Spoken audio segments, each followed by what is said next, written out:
OSSSC new job vacancy Odisha OSSC तरफ आसिला नूतन रेजुमेंट एथिरे 1200+ post available रही या विषय चलतु जानिबा। यही जो रेजुमेंट बाहर रेजुमेंट रे को पोस्ट रही या विषय जानिबा। एथिरे किपरि आवेदन हम केते सैलरी रही या विषय जानि रखंतु। देखंतु टोटाल वैकेंसी एथिरे 1200+ रही 1200+ वैकेंसी अवेलेबल रही। यही रेजुमेंट रे पोस्ट नेम रही दुईटी पोस्ट रही गोटे VLAW आ गोटे VAW दुईटी पोस्ट अवेलेबल रही। सैलरी एथिरे 5200 रु 56,900 पर मंथ रही। यह सहित ये जॉब टी गवर्नमेंट जॉब रही ओडिशा गवर्नमेंट जॉब टाइप रही परमानेंट। ये जॉब टी आपणकर परमानेंट एथिरे मेल आ फीमेल बोथ अप्लाई करें। यह सहित एथिरे एज लिमिट रही 21 टू 32 21 रु 32 भितर जेकोसी व्यक्ति एथिरे आवेदन करें। पोस्टिंग प्लेस रही ओडिशा रे आपणकर पोस्टिंग हम। यह सहित एप्लिकेशन मोड रही online. Apply fees free for all समस्त फ्री रही। एप्लिकेशन फीस क्या दबाक पड़ो ना। या पर देखंतु अप्लाई डेट को लेकिन कौन अपडेट देनी प्राय अप्लाई आरंभ होबनी।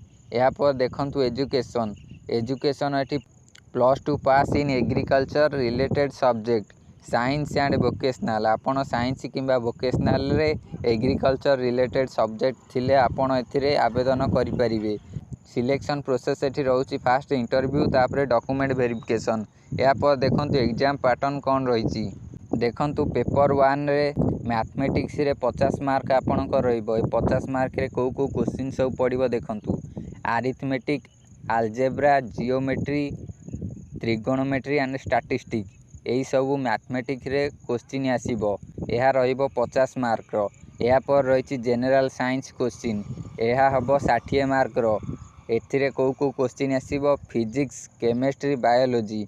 या पर रही crop protection horticulture agriculture repair and maintenance of power driven for machinery. एथिरे टोटाल 10 मार्क आसीबो। टोटाल होची 120 मार्क। टाइम एथिरे आपण माननकु दउची 1.5 घंटा घंटे 30 मिनिट। या पर देखंतु पेपर 2 रे आपणकर जनरल स्टडीज रे 50 मार्क इंग्लिश लैंग्वेज रे 25 मार्क ओडिया लैंग्वेज रे 25 मार्क। टोटाल होची 100 मार्क। टाइम होची 1.5 घंटा।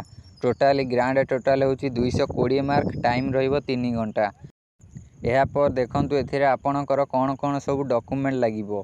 डॉक्यूमेंट आपणकर all education certificate and marksheet recent colour passport size photo Aadhaar card caste certificate residential certificate experience certificate employment exchange certificate और voter ID card यही सब document आपणकर एथिरे लागिबो।